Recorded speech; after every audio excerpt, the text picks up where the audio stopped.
Hey, YouTube. Okay, so listen. I don't know how to work this. Like, I don't have no intro music. I don't got none of that stuff. And until I learn how to work it, this is what y'all gonna get. Me, raw, uncut, unedited. Until we figure this thing out. But thank you to everybody that has subscribed to my channel. I know I don't be uploading nothing but my TikTok videos, but that's gonna change because I'm finna start uploading here more because I can talk a little more and be a little more clear on what I'm saying. But this video is pretty much, I want to talk to y'all about what happened to my grandson when he was born, because I've been looking for an attorney for my daughter to basically go after this hospital, because they're going to pay for what they did to my grandchild.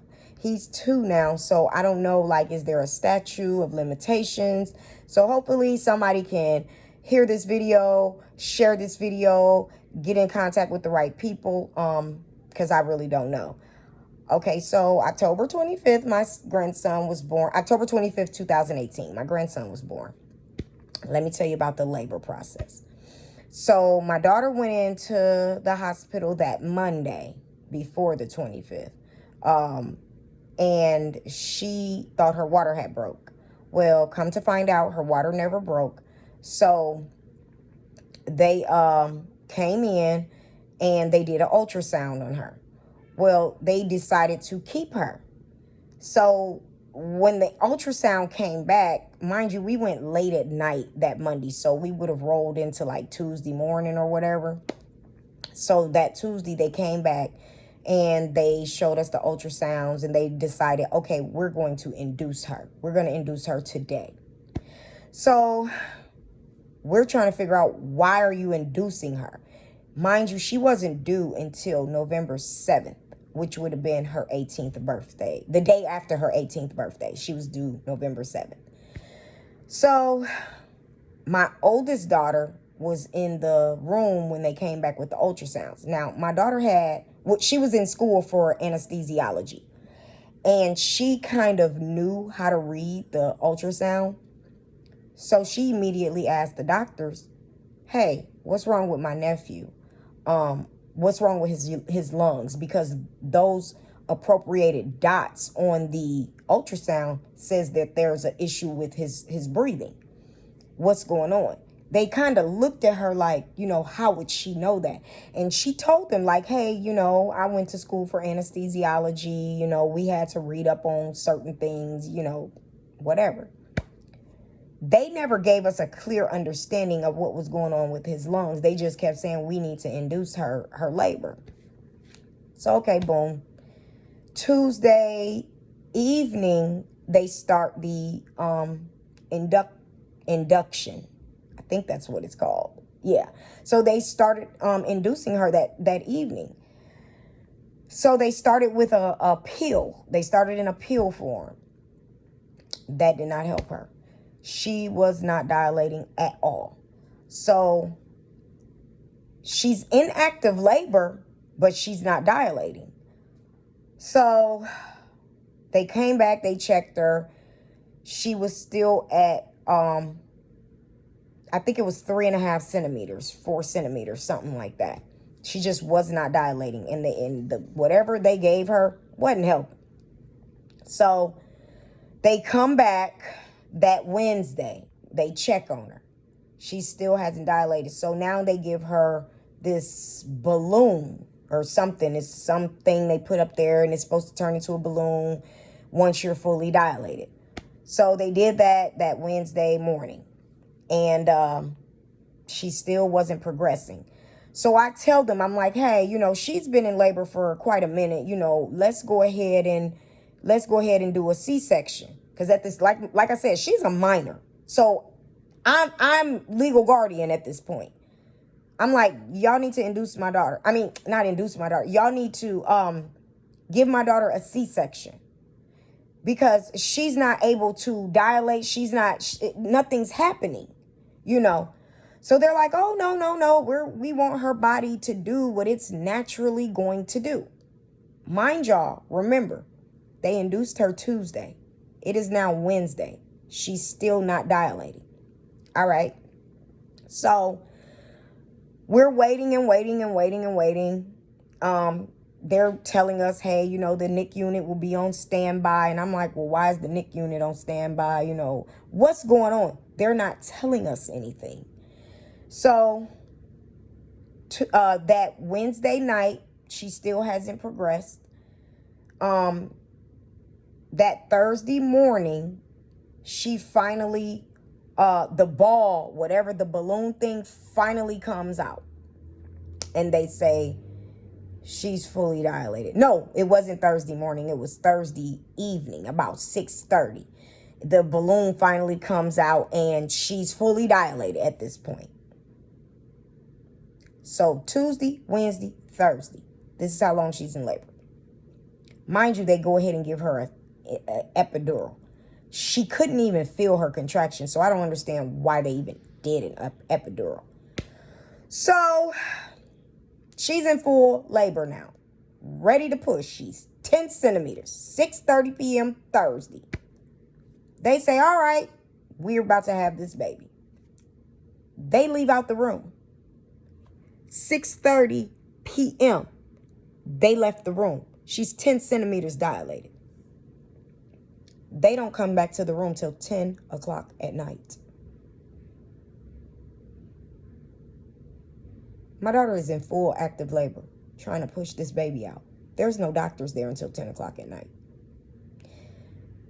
Finally, my grandson is delivered at 10:29 p.m. He comes out, he's totally blue. Totally blue. Mind you, whole time, his heart rate is going up and down because of the medicine that they kept giving her. His heart rate is steady going up and down, up and down. Finally, it just kept dropping. I'm steady telling them, C-section, C-section, C-section. Give her a C-section. His heart rate is dropping. Her heart rate is dropping. Give her a C-section. No, they don't want to. They kept refusing. So finally, after my grandson is born, he's not breathing. I don't want to say anything because I don't want my daughter to react. Like, I don't want her to know. I want them to save my grandson. Mind you, the warmer was never turned on. You know, the warmer that they have when they put the baby under there. The baby's supposed to have, they're supposed to be at a certain temperature. Yeah, it was never turned on. So the NIC unit comes running in. They have this little square suction. They're beating him. I hear my daughter say, why is my son not breathing? I still don't say anything. I said, just, I'm not saying that he's not breathing to her, but I'm like, just, calm down there. He'll cry. They're beating him, trying to get him to breathe. I'm trying to block her view so that if my grandson was to pass away, I don't want her to see that. So they finally get him to breathing. He lets out a cry. She hears him. Thank God. As they are getting him to breathe, we have to wait for the warmer to come on. The NIC unit is in there pissed. They're like, why was this never turned on? So now they have to get all these blankets and try to keep him warm. But it's like, how do you forget to do something like that? What are y'all thinking? So, okay, baby is born.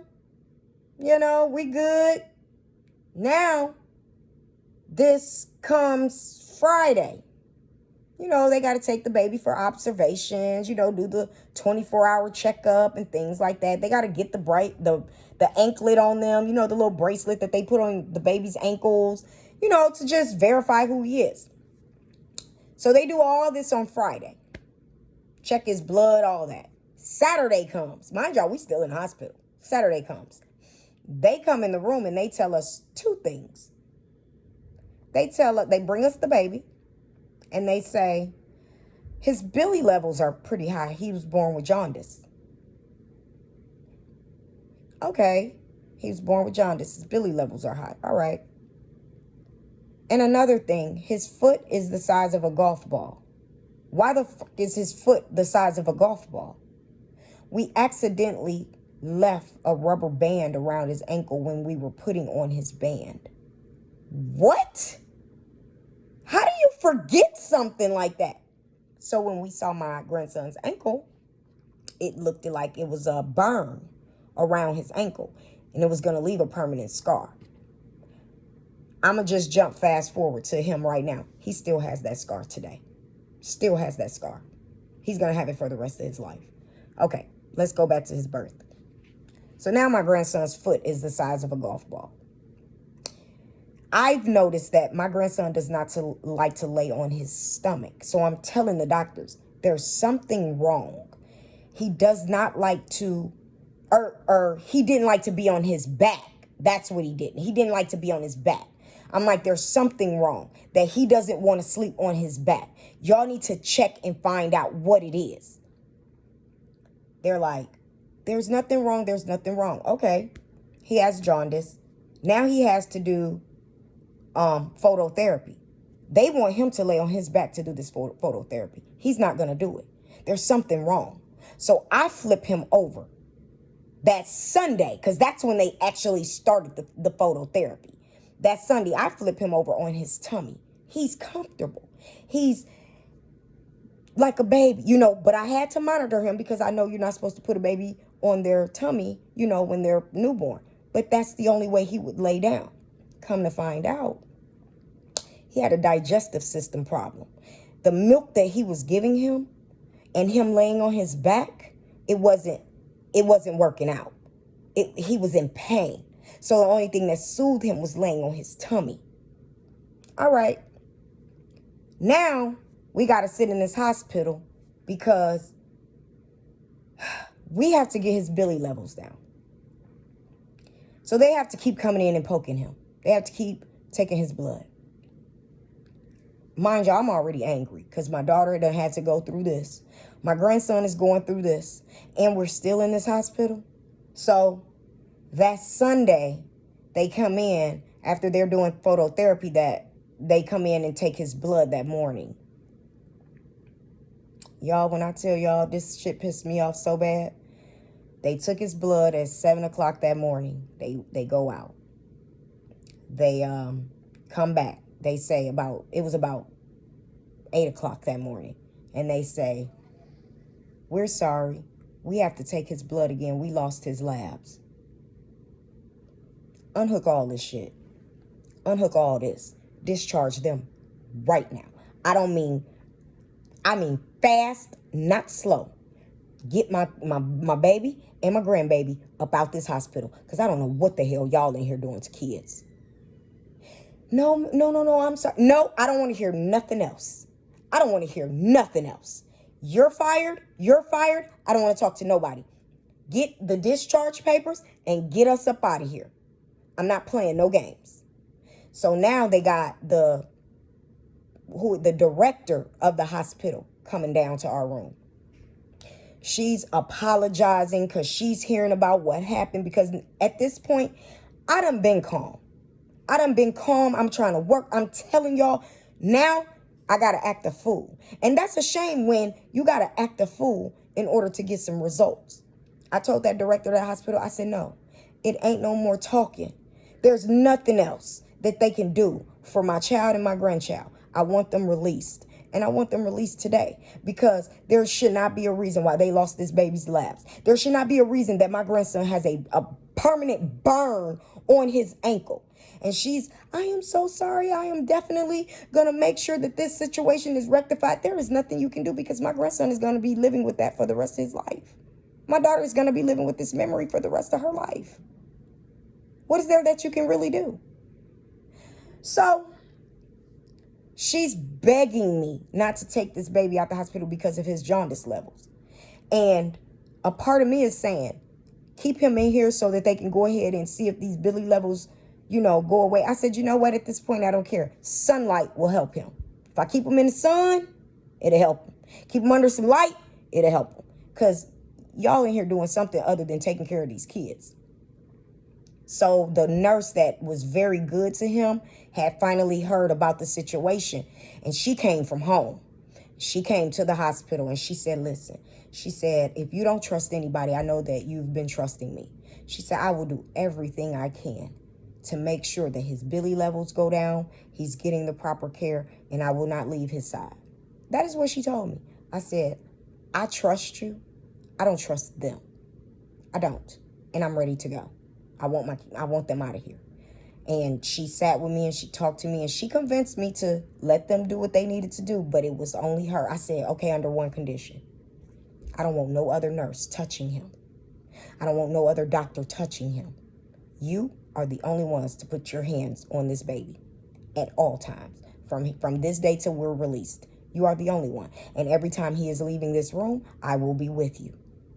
Because I don't want nobody touching him. I don't care who it is. So they agreed to it. Finally got his Billy levels down and we finally got discharged. I think it was like a day or two later. Finally got out the hospital. Go to his doctor's office. Mind you, they don't circumcise at the hospital. So we have to take him to his doctor to get circumcised. All right. Take him to the doctor. They circumcise him. They're questioning what happened to his leg. Because they think that we done abused the baby. We like, nah, we got the paperwork right here. This happened at the hospital. They're like, how did this happen? So now they're upset. They're calling around trying to figure out what doctor, what nurse, who did this. So they circumcised the baby. Somebody fucked up. Somebody fucked up. The circumcision was not right. So now my daughter moves from Atlanta and she's back in Indiana. My grandson. Now this is fast forward to he's getting ready to turn a year old. My grandson just stopped walking. Like my grandson had been walking since he was 7 months old, 8 months old. And he was fully walking at 10 months old. So a couple of weeks before his first birthday, he stopped walking. His whole body just shut down. We don't know what's wrong. And my daughter's like, Mama, I don't know what's wrong with him. He just crawling around crying. He won't get up. He won't walk. So I'm like, all right, let me come get him. So I come get him. Mind you, I don't live in Indiana. So I bring him back to my house. And I noticed something's definitely not right. Because he's not a crybaby. He's just crying. It's like a pain. So I'm calling my daughter like, what happened before this happened to where he's not walking at all? She was like, I don't know. He was walking fine. And then the next day he woke up, he was not walking at all. So I'm like, all right. She was like, and he won't eat. He won't do nothing. I'm like, all right. I take him to Children's Hospital here in Ohio. The hospital says that they don't know what's wrong with him. They were persistent on finding out, though. Come to find out, my grandson had an infection. They don't know where it came from. They don't know how long it had been there. But it was bad to the point where it had eaten his inside of his body to where his limbs stopped working. So he had to have surgery. I can't remember. Oh, the name of the infection that he had was toxic synovitis. And if you've never heard of it, it's like a infectious disease. He had a team of infectious disease doctors. Still don't know to this day how he got it, where it came from, or any of that. But it made him not walk anymore. So he ended up getting the surgery. He got out on my birthday, which was a week. He got out of the hospital, which was a week before his first birthday. So his first birthday, we couldn't even celebrate because he couldn't do anything. He couldn't walk. And I have pictures, videos, and everything to back up everything that I'm saying. Medical records, everything that I'm saying, I have that to back up, but I just need an attorney. You know, we have been trying to find an attorney for years for this situation. So now my grandson today, June 29th, 2021, literally just got out the emergency room. He's leaving as I'm making this video. He's leaving the emergency room because he had to get recircumcised. The hospital, well, his doctor said whoever circumcised him in Atlanta fucked him up. It was to the point where when you pull the skin back, there was so much going on in there. He had to be recircumcised because the skin had grown back over because they didn't do it right. So now my baby is in pain again. So you don't think that I'm about to keep trying to apply pressure to whoever messed my grandson up like that down there? You don't think that I'm been trying and trying, but these Atlanta doctors is feeling like, these Atlanta lawyers is feeling like, oh my gosh, nothing happened, nothing is wrong. It is wrong. It is wrong. That baby should not have to be going through all of this because of a mistake that they made down there. They did this. They did this. And they think that they're not going to be held accountable. Too many kids have died at that hospital. Too much goes on at that hospital. Southern Regional Hospital, Riverdale, Georgia. Look up the reviews on them because everything that glitters is not gold. That hospital is immaculately clean, but everything that glitters is not gold. So if y'all know any attorneys watching this, share this video because we need help. We need help. My grandson has suffered long enough. My daughter has suffered long enough. And I'm not going to stop talking about it until something is done about it. And you know that they messed up. This is when you know you messed up. When you go so far as to finding this person on Facebook. My daughter's name wasn't even her name on Facebook. And they found her. Somehow found her new address. And they sent her a letter asking, hey, how are you? We're reaching out to find out this, and this. That's when you know you messed up.